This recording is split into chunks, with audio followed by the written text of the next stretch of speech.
لا حول ولا قوة الا باللہ العلی العظیم اعوذ باللہ من الشیطان اللعین الرجیم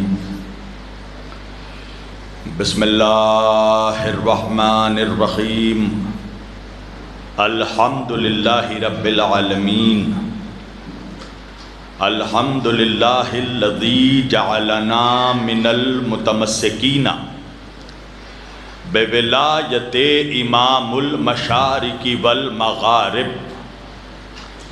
مظہر العجائب والغرائب شہنشاہ ولایت سرور ارباب امامت باب العلم والحکمت فاتح خیبر و خندق اسد اللہ الغالب علی کل غالب امیر المؤمنین قائد الغر المحجلین یعصوب الدین امام المتقین سید الوسیین اسد اللہ ید اللہ عین اللہ وجہ اللہ جنب اللہ اذن اللہ لسان اللہ کلمت اللہ باب اللہ فضل اللہ رحمت اللہ ولی اللہ مطلوب کل طالب امام علی ابن ابی طالب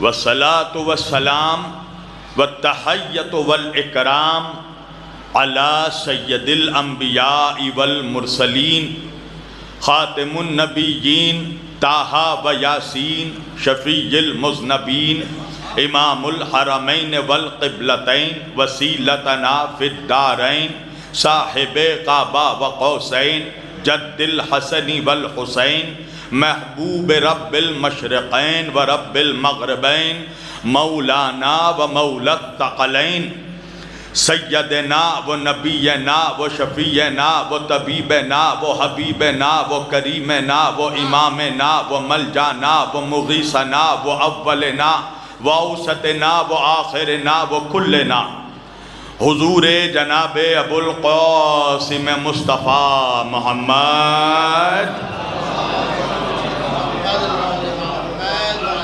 وَأَهْلِ بَيْتِهِ الطَّيِّبِينَ الطَّاهِرِينَ الْمَعْصُومِينَ الْمَظْلُومِينَ الْمُنْتَخَبِينَ الْمُنْتَجَبِينَ الْغُرِّ الْمَيَامِينَ وَلَعْنَةُ اللَّهِ عَلَىٰ أَعْدَائِهِمْ أَجْمَعِينَ مِنْ يَوْمِنَا هَذَا إِلَىٰ قِيَامِ يَوْمِ الدِّينِ أَمَّا بَعْدُ فَقَدْ قَالَ اللَّهُ تَعَالَىٰ فِي الْفُرْقَانِ الْحَمِيدِ والمحکم کتابہ المجید وقولہ الحق بسم اللہ الرحمن الرحیم سبحان الذی اسری بعبدہ لیلا من المسجد الحرام الی المسجد الاقصی صلوات باواز بلند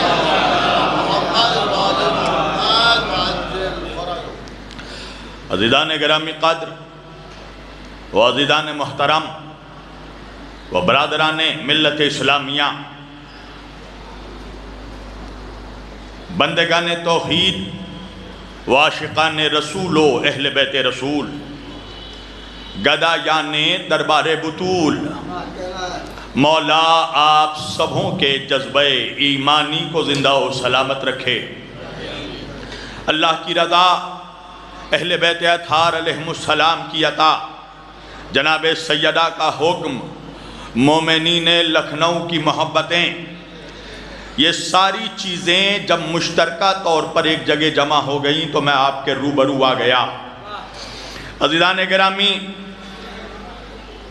میں نے آج کے اس مقدس اور معزز اجتماع کے لیے قرآن کریم کی جس آیت وافی ہدایہ کی تلاوت کا شرف حاصل کیا اور سرنامہ کلام میں جسے موضوع گفتگو قرار دیا پروردگار عالم اپنی مقدس کتاب قرآن مجید فرقان حمید میں سورہ مبارک بنی اسرائیل میں پروردگار ارشاد فرما رہا ہے بسم اللہ الرحمن الرحیم سبحان الذی اسری بعبدہ لیلا من المسجد الحرام الی المسجد الاقصی۔ اکثر آپ لوگوں نے شب معراج یا معراج کے موضوع پر علماء و ذاکرین سے آپ نے اس آیت کے ذیل میں گفتگو سماعت کی ہوگی، مگر وہی بات ہے کہ یہ اس بارگاہ میں جو ذرہ جہاں پر ہوتا ہے وہی آفتاب ہوتا ہے۔ تو جو سب سے سن رکھا ہے اگر مجھ سے بھی پھر سن لیں تو پھر مولا علی کے در کی گدائی کا فائدہ کیا ہے؟ لہذا معروضات اگر کچھ نئے ہوں تو بولیے گا ضرور، تاکہ مجھے احساس ہو کہ میں مردوں کے بیچ نہیں مردوں کے بیچ پڑھ رہا ہوں۔ پروردگار عالم قرآن مجید میں ارشاد فرما رہا ہے سبحان الذی، پاک ہے وہ ذات۔ دیکھیں میں بہت دور سے اس وقت، آپ سمجھیے رات کو میں مچھلی پٹنم میں تھا، وجاواڑا میں، اور آپ جانتے ہیں کہ وہاں سے حیدرآباد ایئرپورٹ کا راستہ تقریباً 350 کلومیٹر کا ہے، یعنی 6-7 گھنٹہ بائی کار سفر کر کے حیدرآباد اور پھر وہاں سے آپ کے درمیان آ رہا ہوں۔ لہٰذا آپ کی سماعتیں اور آپ کی بیداری سماعت ہی میرا تھکن مٹا سکتی ہے۔ اللہ کہہ رہا ہے سبحان الذی، پاک ہے وہ ذات، اسرا بعبدہ، جو اپنے عبد کو لے گئی، لیلا من المسجد الحرام، ایک رات مسجد حرام سے، الی المسجد الاقصی، مسجد اقصی تک۔ توجہ، آج پوری اقوام عالم اور عالم اسلام کا تمام معاملات میں جو مرکز اور محور نظر آ رہا ہے وہ مسجد الاقصی ہے، اور اسی لیے میں نے اس عنوان پر یہ گفتگو کی۔ یہ وہ مسجد ہے کہ جس مسجد پر 3 ادیان کا کلیم ہے، یعنی یہودی بھی اس پر اپنا کلیم جتاتے ہیں، عیسائی بھی اس پر اپنا حق جتاتے ہیں، مسلمان بھی اس پر اپنا حق جتاتے ہیں۔ میں تھوڑی سی گفتگو مسجد اقصی کے حوالے سے کر رہا ہوں اور انشاءاللہ پھر موضوع کو آگے بڑھاؤں گا۔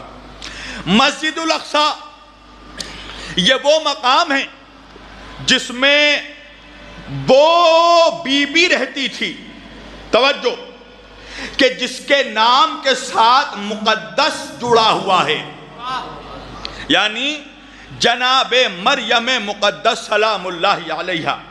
توجہ، جناب مریم مسجد الاقصی بیت المقدس میں ہی رہتی تھی۔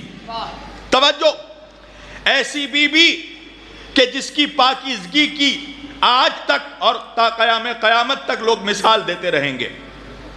بطول ہیں، جناب مریم اپنے کمرے میں موجود ہیں، بلکہ روایتوں میں کچھ اور بھی جملے ہیں جن سے میں ذرا اجتناب کر رہا ہوں۔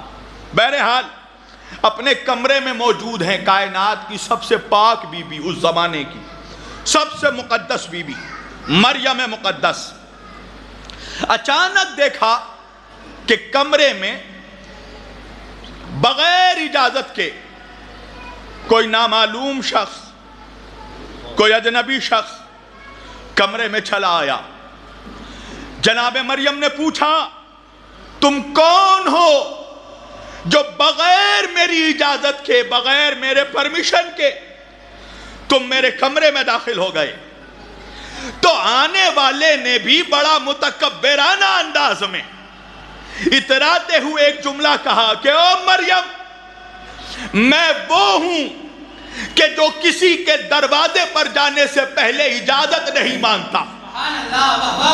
توجہ، میں وہ ہوں کہ کسی کی دیوڑی پر مجھے اجازت کی ضرورت نہیں ہے۔ جناب مریم نے پوچھا کہ تم ہو کون؟ تو آنے والے نے کہا کہ میں خدا کا بھیجا ہوا ملک مقرب ہوں، اللہ نے مجھے بشیر بنا کر بشارت دے کر بھیجا ہے، میں تمہارے لیے بشارت لے کر آیا ہوں۔ جناب مریم نے کہا آنے سے پہلے اجازت طلب کر لیتے، کہا میں نے بتایا نا، میں کسی دروازے پر بغیر اجازت کے داخل ہو جاتا ہوں، مجھے اجازت کی ضرورت نہیں ہے۔ اللہ کو ملک مقرب کے زبان سے نکلے ہوئے یہ کلمات، یہ جملے قدرت کو اتنے ناگوار گزرے، اللہ نے کہا تو صحیح تو میرا ملک مقرب ہے، میں نے مگر تکبر کو صرف اپنے ذات کے لیے مختص کیا ہے، تکبر کو میں نے صرف اپنی ذات کے لیے محدود کیا ہے، تو صحیح تو معصوم ہے، ملک مقرب ہے، مگر چونکہ تو نے تکبر کیا ہے اور تو نے تکبر میں آ کر میری مقدس بندی سے تو نے یہ کہہ دیا کہ میں وہ ہوں کہ جو بغیر اجازت کے کسی کے دروازے پر چلا جاتا ہوں، تو خدا نے کہا مجھے بھی قسم ہے اپنی کبریائی کی کہ اسی زمین پر ایک ایسا دروازہ بناؤں گا، توجہ،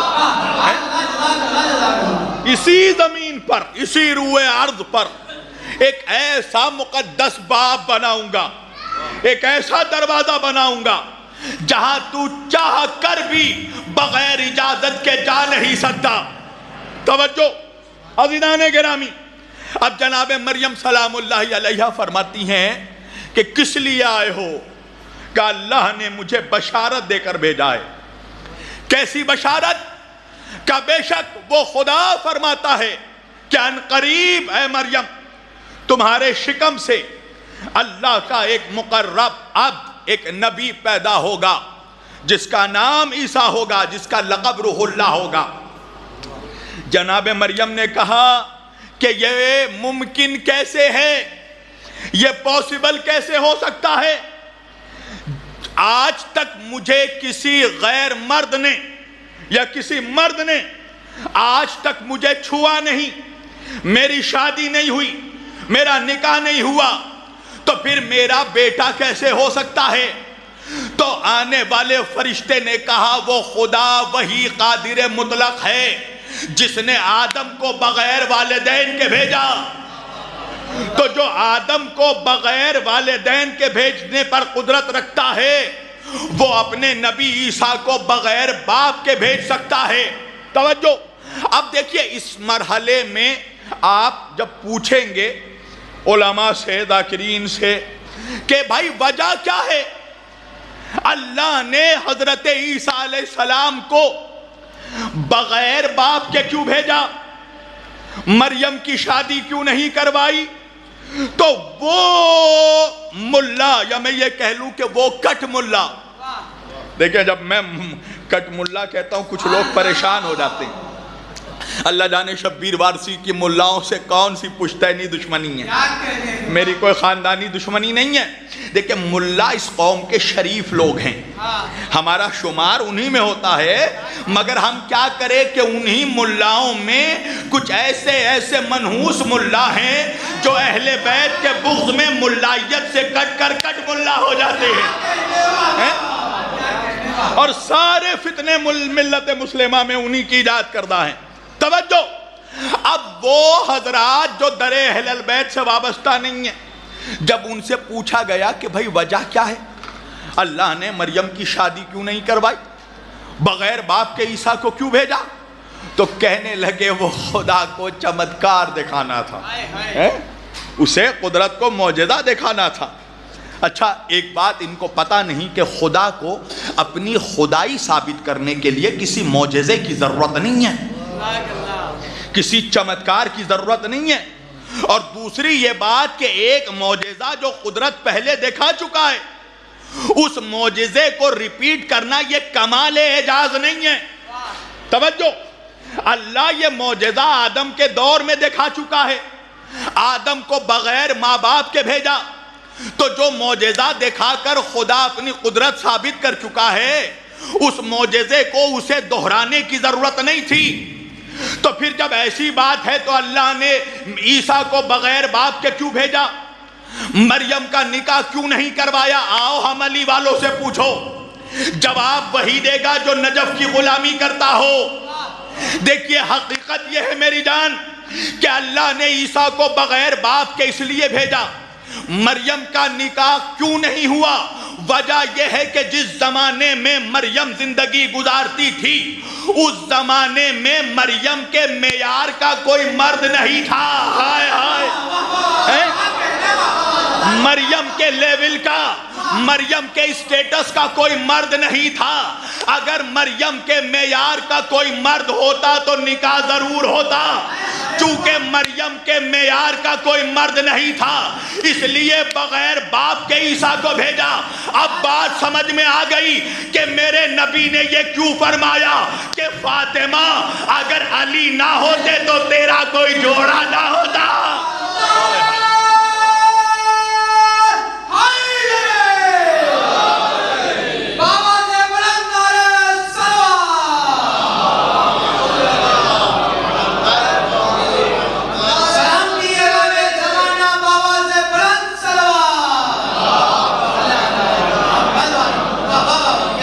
اگر کائنات میں وجود علی نہ ہوتا تو تیرا کوئی جوڑا نہ ہوتا۔ الغرض جناب مریم کو فرشتے نے کہا کہ وہ وہی قادر مطلق ہے جو آدم کو بغیر والدین کے بھیجتا ہے، تو وہ اس بات پر بھی قادر ہے کہ وہ عیسیٰ کو اپنے روح اللہ عبد کو وہ بغیر باپ کے بھیجے۔ اس کی رضا یہی ہے کہ آپ کو بغیر نکاح کی اولاد عطا کرے۔ توجہ، اب عرصہ گزرا، وقت گزرا، دن گزرے، ایام گزرے، اب جناب عیسیٰ کے مولود کا، جناب عیسیٰ علیہ السلام کی ولادت کا وقت ان قریب آن پڑا ہے۔ اب ایک مرتبہ قدرت کی آواز آئی، مریم میرے اس گھر سے نکلو۔ ہائے ہائے ہائے، توجہ، میرے اس گھر سے نکلو، عیسیٰ کی ولادت کا وقت قریب آ چکا ہے۔ جناب مریم فرماتی ہیں پروردگار، دیکھیں میرے جو بھی نوجوان یا حضرات موبائل دیکھ رہے ہیں، میری گزارش ہے میری طرف دیکھیں، آپ جسے بھی موبائل میں دیکھ رہے ہیں اس سے زیادہ خوبصورت میں ہوں۔ ایک صلوات پڑھیے محمد و آل محمد پر۔ ڈسپلین وے میں گفتگو ہو تو اچھا لگتا ہے، پر توجہ پوری۔ مریم نکلو میرے گھر سے۔ جناب مریم فرماتی ہیں پروردگار میں تو رہتی ہی یہاں پہ ہوں۔ کہا مریم میں جانتا ہوں، مگر میرے گھر سے نکلو۔ وجہ یہ ہے کہ یہ عبادت خانہ ہے، ولادت خانہ نہیں ہے۔ ہائے ہائے، توجہ، یہ عبادت خانہ ہے، ولادت خانہ نہیں ہے۔ مریم کو بیت المقدس سے نکالا جا رہا ہے۔ توجہ عزیزان گرامی، اب مجھے ایک جملہ کہنے دیجئے کہ یہ عیسیٰ کی ماں ہے جسے وقت ولادت نکالا جا رہا ہے، وہ علی کی ماں ہے جسے وقت ولادت بلایا جا رہا ہے۔ ایک بلند آواز سے درود پڑھے محمد و آل محمد پر۔